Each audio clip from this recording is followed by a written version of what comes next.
Today's topic is why I am grateful for my follicular lymphoma diagnosis. So let me take a minute to introduce our speaker, Nikki. Nikki was diagnosed with stage 4 grade 2 follicular non-Hodgkin's lymphoma in 2014 when she was just 32 years old, living in Western Australia with her husband and two kids. Nikki had not long ago had her youngest child and was working full-time as a mortgage broker when she was diagnosed. At that time, she was told her life expectancy was 10 years. Now, 10 years later, Nikki shares her story that began as a daunting battle against illness and depression, which ultimately led her to discover a new passion for patient advocacy and a career as a clinical nutritionist. I am excited for all of you to get to hear her story today. And so, with that, I'm going to go ahead and turn our presentation time over to Nikki. Thanks, Mary. I'll just share my screen.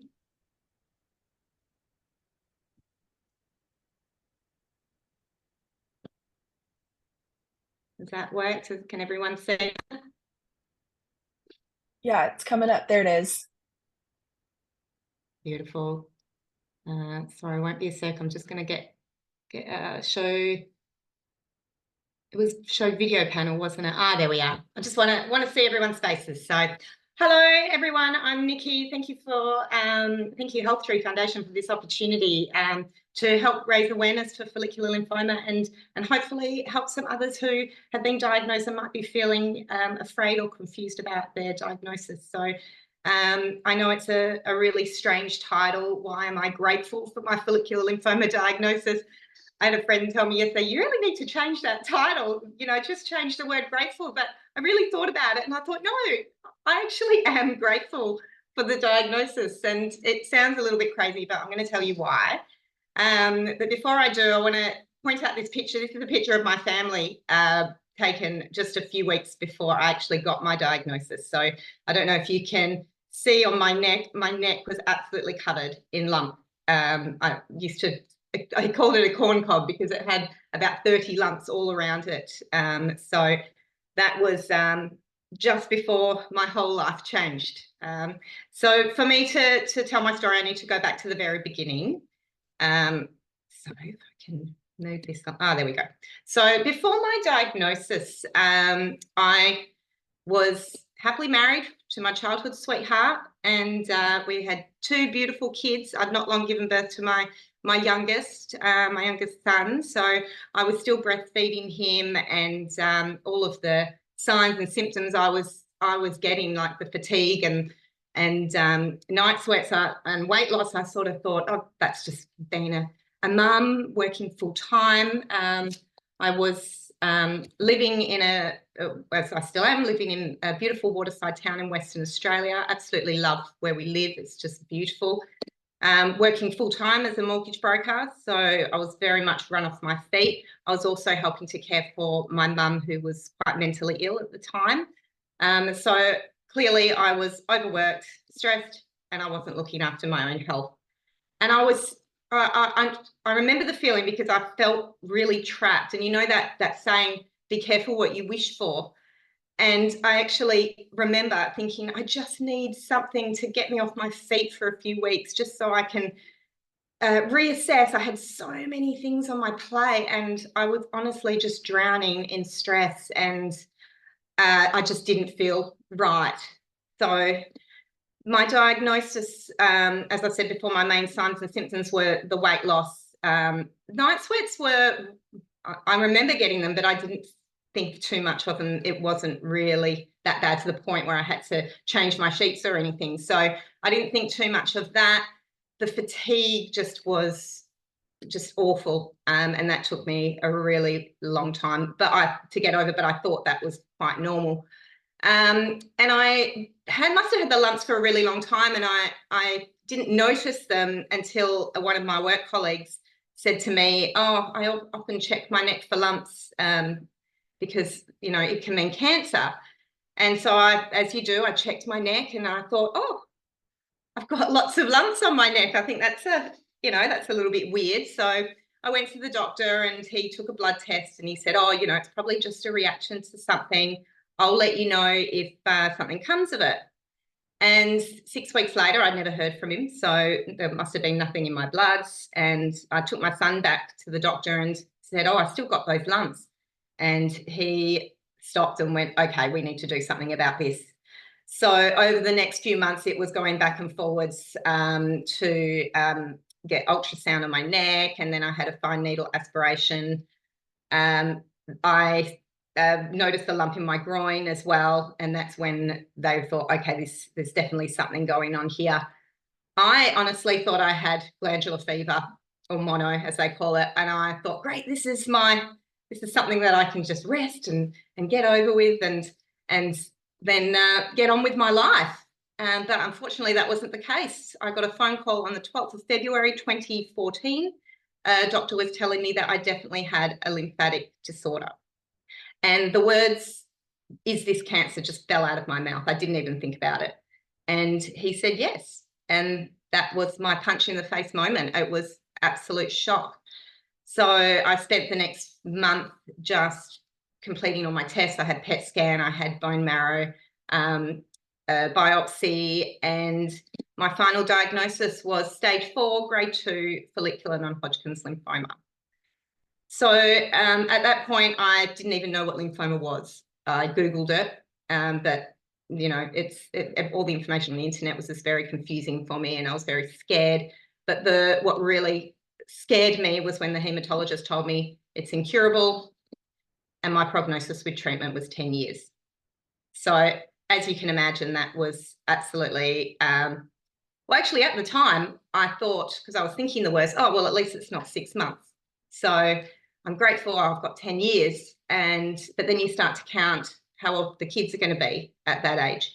And then you start realizing, no, I can't miss out on them graduating high school, going on their first dates, you know, getting married, having kids.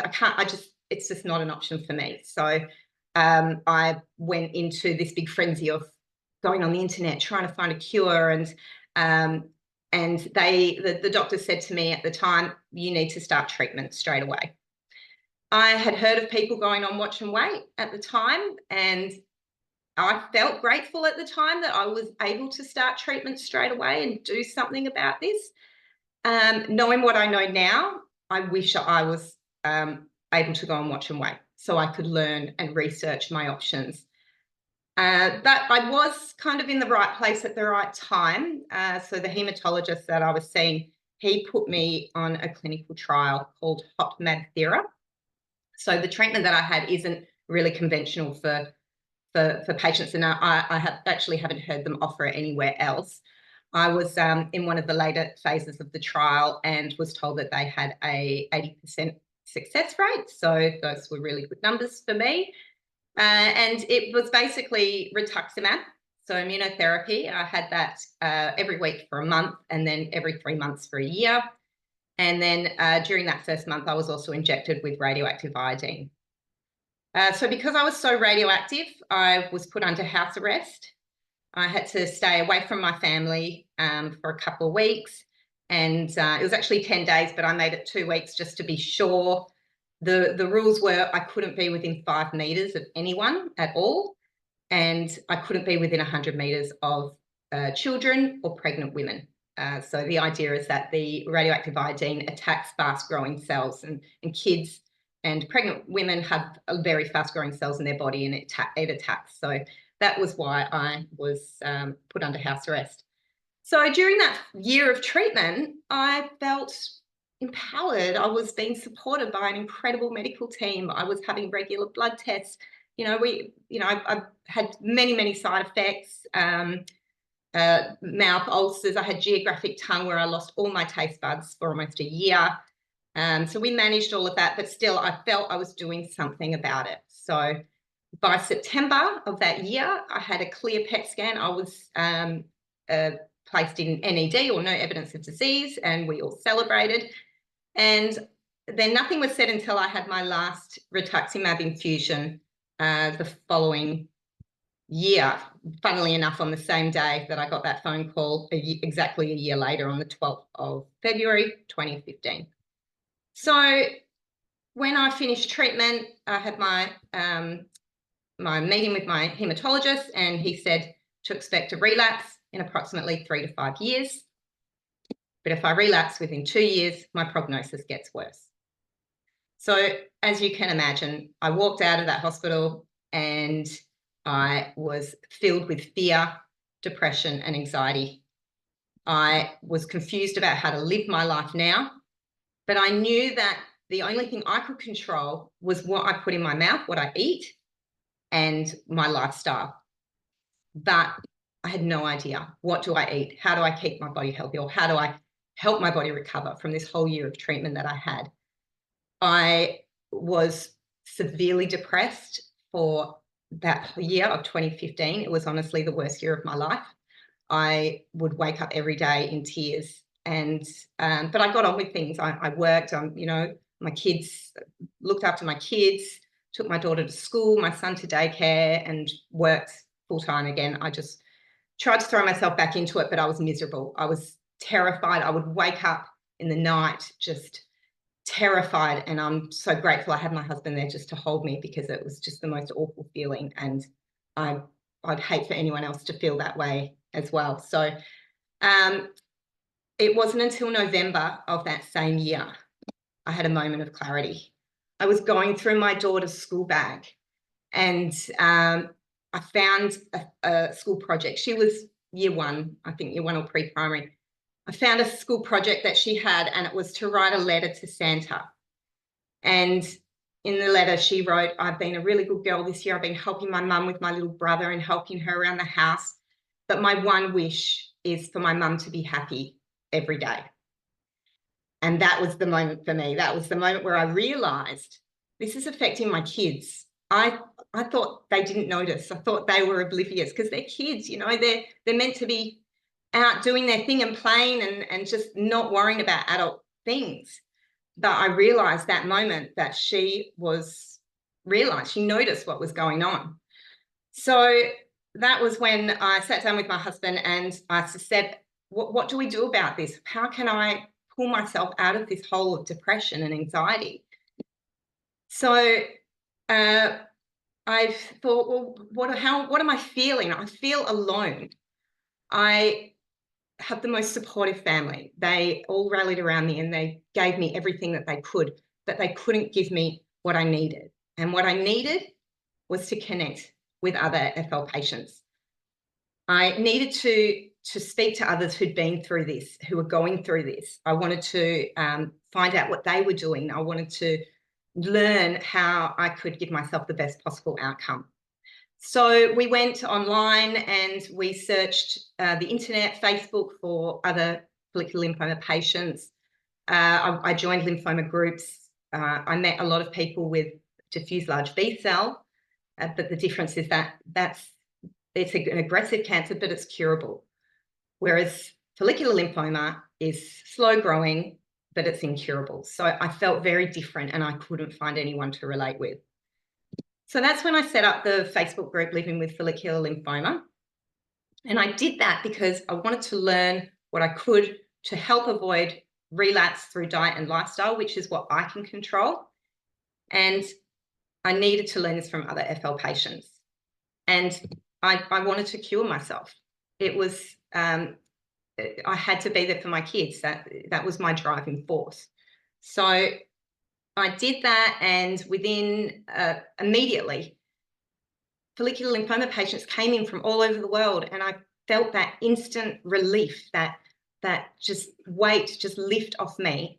And one of my first members was a lady from Perth, and we met up and we had coffee, and we, instantly connected, and we both had the same feeling. We needed to connect with others. So I still meet with this lady, and we've grown our group. We call ourselves the Lymphettes, and we actually Steve and the Lymphettes, because we have one male member called Steve, and we meet probably 4 or 5 times a year, and we go on trips, and we encourage other members of the Facebook group to do that as well, because that online support is great, but that physical support is so important. So I always encourage everyone to build their own support group within in the physical world as well.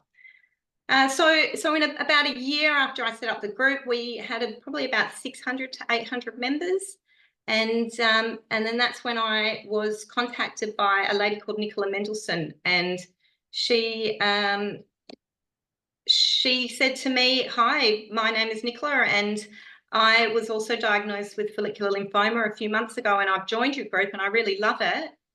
And I want to help you grow this group. I feel like I'm in a position to do that."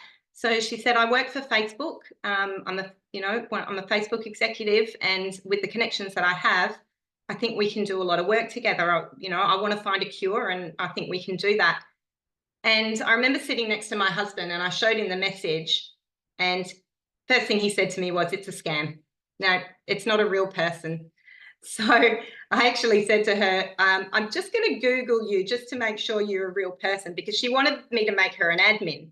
And I thought, let's just be safe, better to be safe.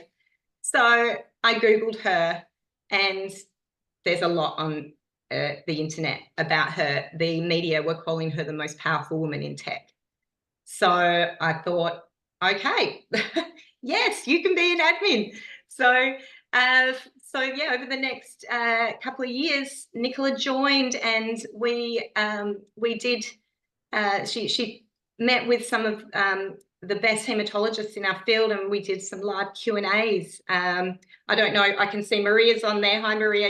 You've been a long time member, and you might remember that.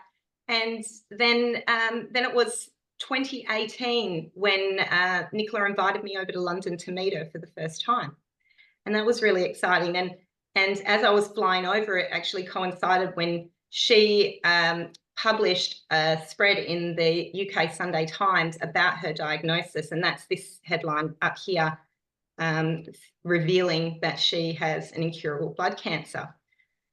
So when I arrived at Heathrow Airport, I was meant to be having breakfast with Nicola, but her assistant rang me and said, "Oh, Nicola's just released her story to the public, and the media want to talk to her.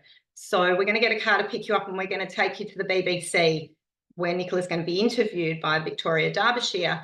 And this photo here is the very first time we met. It was taken a few minutes after we met for the first time, and I'll never forget it. It was just, we've been talking for the last few years, and to finally meet her in person was just such a joy.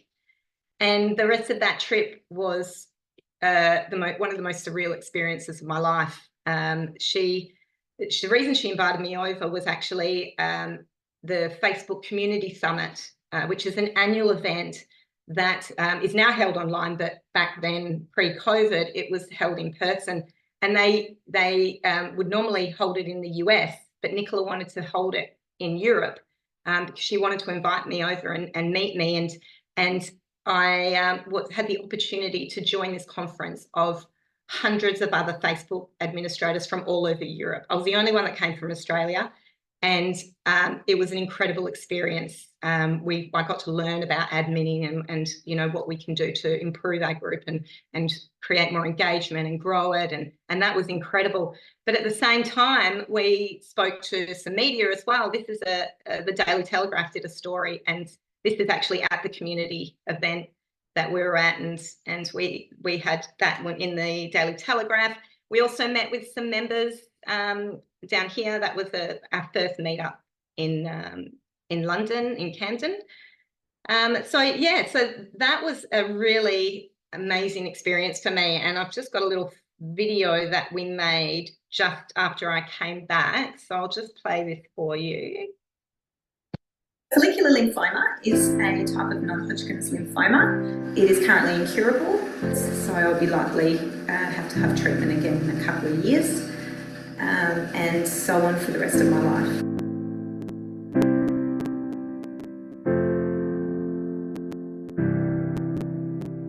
I needed to speak to someone who was going through the same thing as I was. Just gradually, over time, members started trickling in from all over the world. We just connected and supported each other. Where are you, Nicky? Stand up, give everyone a wave. There she is. Nicky's my friend, and she and I admin a group that now has 4,000 members from over 90 countries, and at the rate at the moment we're admitting about 50, 60 new members every week. Over time it just got bigger. When Nicola came on board about a year later, with her help, we were able to grow the group. and we've got lots of members just from like one country, one member in one country. A lot of these are really remote countries with just one doctor. And, you know, sometimes these doctors aren't educated in this type of lymphoma. So the group offers, you know, these patients an insight as to what treatments are available all over the world, and allow them to make, you know, an informed decision about what sort of treatment path they might want to take. It's a group where I have common ground that I wished I never would have dreamt of having or never wanted to have had. But actually it's a group on which I've come to rely. Nicky, I'm so grateful to you for all that you've done for setting up the group in the first place, for being the amazing co-admin, and I know that all the members of our group just think you're the biggest rock star, so thank you.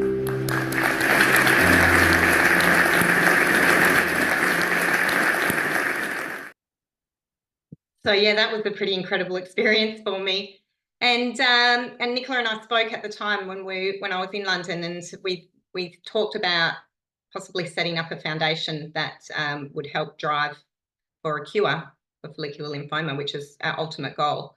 And so the following year, she invited me back to London, and we launched the Follicular Lymphoma Foundation.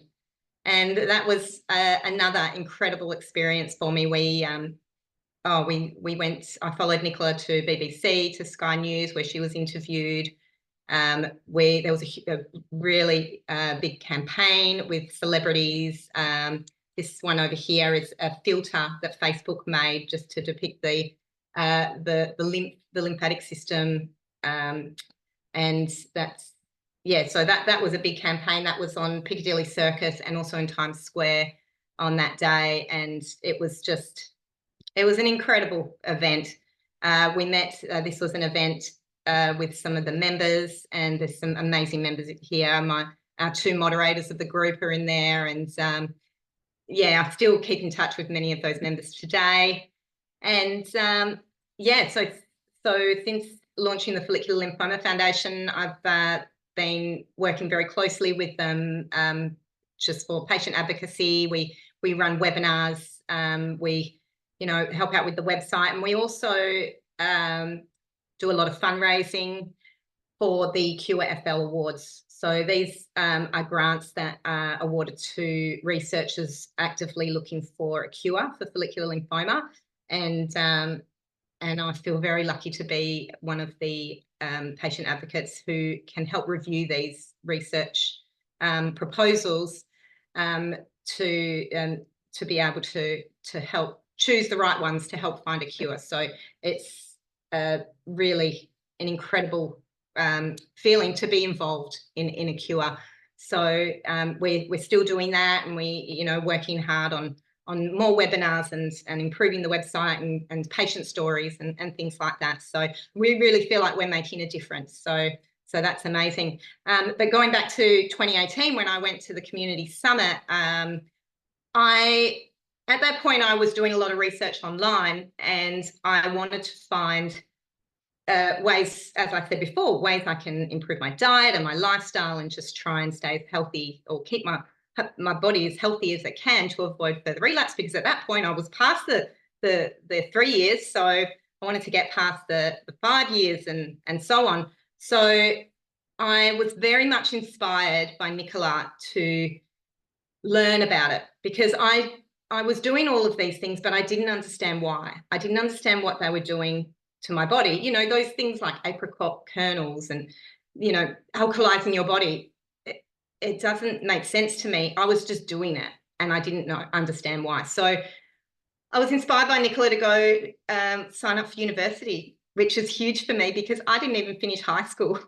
I quit high school early and went straight into the workforce, and because I didn't think I was smart enough to go to university. I didn't have the confidence. So I did some bridging courses in 2018, and then 2019 I started a Bachelor of Health Science, majoring in nutrition and dietetic medicine at Endeavour College of Natural Health. So it was a university that aligned with what I wanted to do. It was very holistic, and I started with naturopaths and traditional Chinese medicine practitioners, and so that first year in 2019 was very it was full on because when I went to the launch in 2019, I was actually studying for a biology exam, and I didn't do exams when I was back at high school because they just scared me. So it was such a huge experience for me doing exams and assignments and just learning how to do it. And completely surprised myself because I was getting high distinctions. I was doing really well because I was so passionate about it. I enjoyed every minute of it. So that's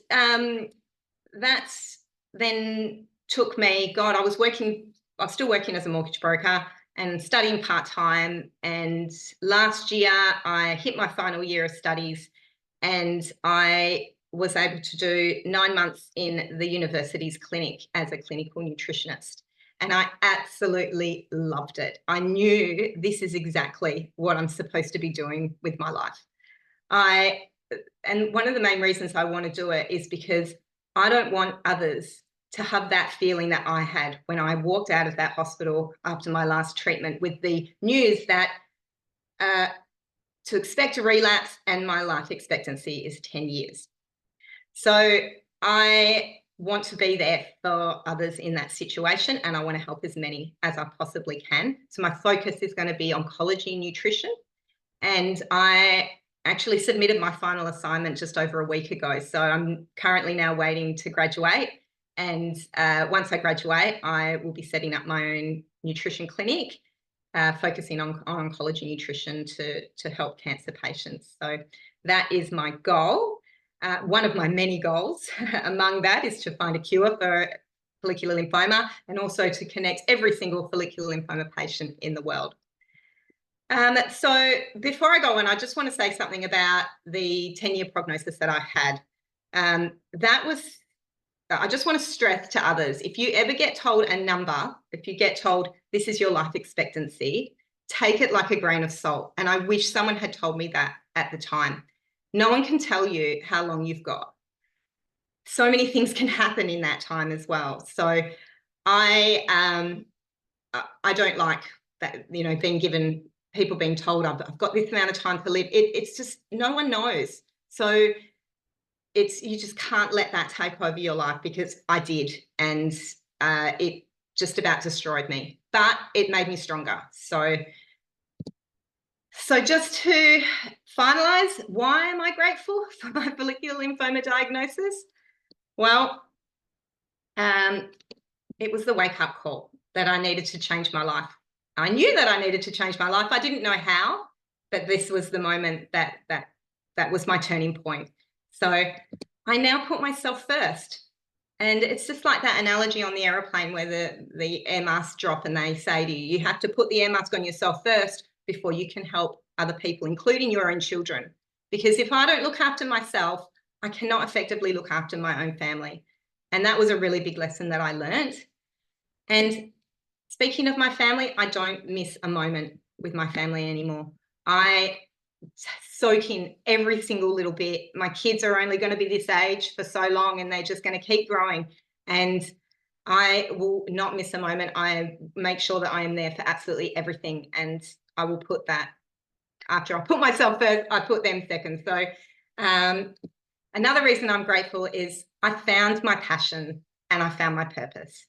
And I didn't have a passion before that. I didn't know what I wanted to do with my life. I just went straight into the workforce and just followed what I thought I was meant to do, but I didn't love it. And now I love what I'm doing. So I'm so grateful for that. And I'm no longer afraid. It doesn't scare me anymore. I know I can control my health, and I understand how to do that. And I want to help others understand that for themselves. So thank you for listening to my story, my presentation. And are there any questions? First, Nikki, I just want to say thank you so much for your presentation. This was incredibly inspiring. I mean, the things that you have done, the things that you've done with your time since getting this diagnosis is truly incredible. And I'm sure I speak for everyone. I just say thank you for being willing to do all of that work, and then for being willing to come on and share it with us today. Oh, no problem. I'm just so grateful for the opportunity. Thanks, Mary. So Nikki, this is Maria. I have a question. So when you said that you could, because I have the exact same diagnosis, stage 4, grade 2. Did you, when you said that you wish that you had done watch and wait before starting treatment immediately, I did the same thing. They, I got my diagnosis in November. 3 days after Christmas, I was in chemo. And then 2 years of the Rituxan. But you said you had Rituxan every 3 months. I had it every month. And now I have to have IVIG because my immune system is just shot. I'm doing every other month right now, but I think I'm probably going to have to get back on every month because I'm just, full of phlegm and all that all the time. But so did the Rituxan affect you in any way negatively? Absolutely, it did.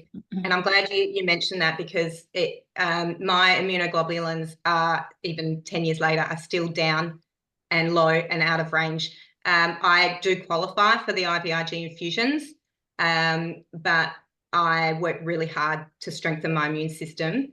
And even my hematologist is impressed with, I still get sick. And when I do get sick, I get really sick. But it's probably maybe once, maybe twice a year. So what I've learned to do is to read my body and work out what nutrients it needs, and I fill it with the nutrients in order to fight that. My numbers are still low, and that really, it was a struggle. Like that was hard mentally, because I wanted to boost those numbers. I tried all these different protocols to try and boost those numbers, and nothing so far has worked. But what my hematologist has said to me is that that reference range on the pathology, that's for a healthy person, someone who's never had cancer. So that's the healthy population. My numbers is my new normal. So I've been learning to let that go and not think of the numbers, but look at me and look at my health and how I'm performing. So I would strongly encourage you to work with a clinical nutritionist to help identify deficiencies that you might be having, and try and fill your body with those nutrients that your body needs to operate at its optimum level. And also at the same time work to reduce any systemic inflammation. So using those really good healthy fats that will help to reduce that inflammation, and try avoiding ultra processed foods and things like that. So that's what I would suggest, and not to focus too much on the numbers and what your body is giving you. Yeah, I was kind of grateful when I did start that, well, afterwards, because I started right before COVID. So, yeah, part of me is like, oh my God, if I hadn't, right, who knows? And that's what I've heard, that once you start, you have to keep going for the rest of your life. Is that right? Mm-hmm. Yeah. Nikki, a question I had that I know we get a lot in our patient communities, and you mentioned with your own situation, is how did you manage in those early days your diagnosis and your life? I mean, you said that you had just had a baby and you had a whole life going on. You worked, you had all those things. How did you prioritize? How did you manage? What kinds of tips do you have for people in a similar situation as you? I think at the time I was on autopilot. I was just doing what I had to do, and it was I was still learning. I didn't know a lot.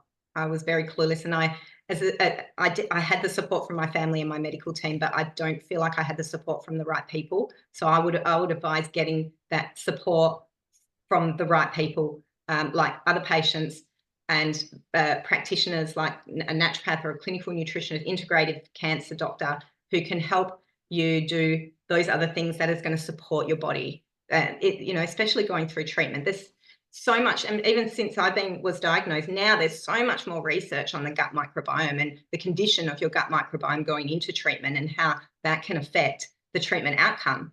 So there's so much that you can do now, and I would advise to go out and seek the right people to help guide you through that process. And you just mentioned, some of your the things that you've been studying recently with as a dietitian. So do you want to share maybe a couple of the top things that you have taken away from your studies or things that you'd want other patients to know? Yeah. Well, that would be one, to get someone to support you through that, like a clinical nutritionist or a dietitian, or even a naturopath, someone who specialises in cancer or oncology. But if you're doing that on your own, just generally, the first thing I would focus on would be to reduce inflammation. So, and to do that, you would need to increase your healthy fats, so omega-3s, and reduce those saturated fats.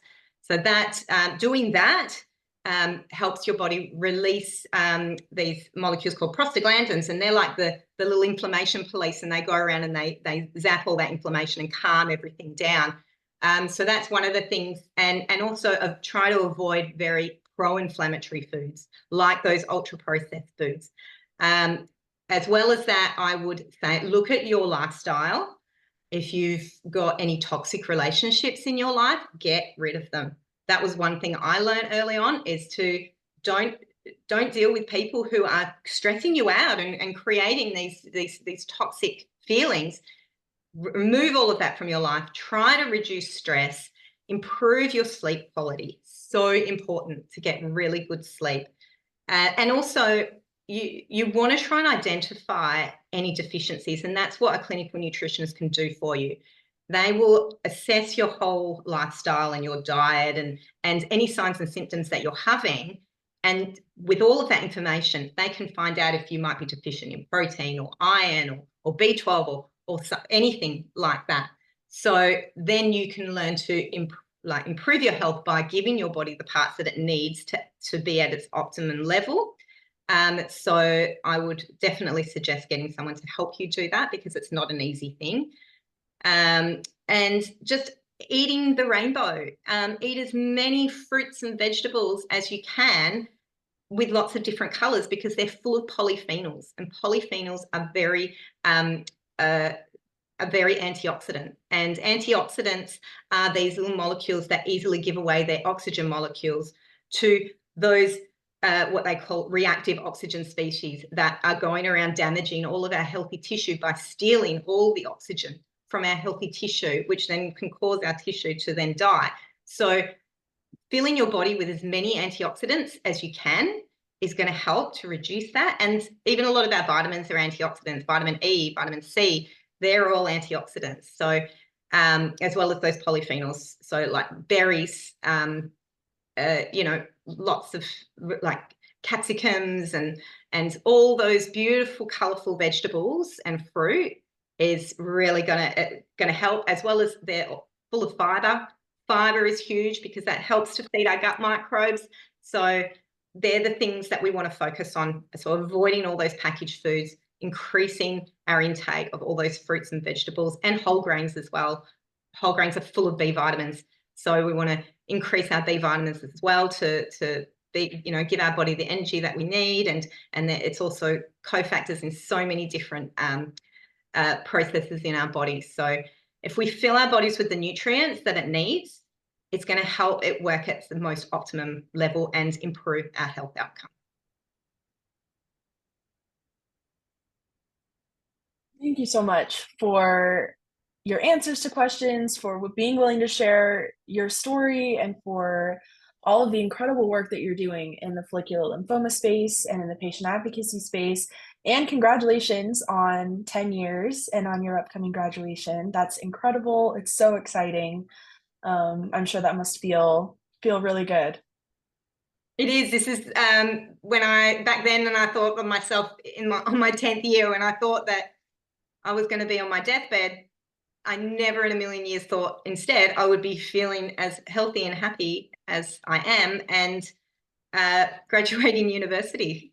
So another thing I do want to add though is also physical activity is so important. And I struggled with physical activity because I didn't like going to the gym. But it's something you just got to keep your body moving as much as you can. So find a hobby that you really enjoy, like dancing or something that you're going to move your body with. So that's I I think that's really important advice to give, is to make sure you're moving your body, which helps to battle fatigue and things like that. So yeah, I think that's all I wanted to say.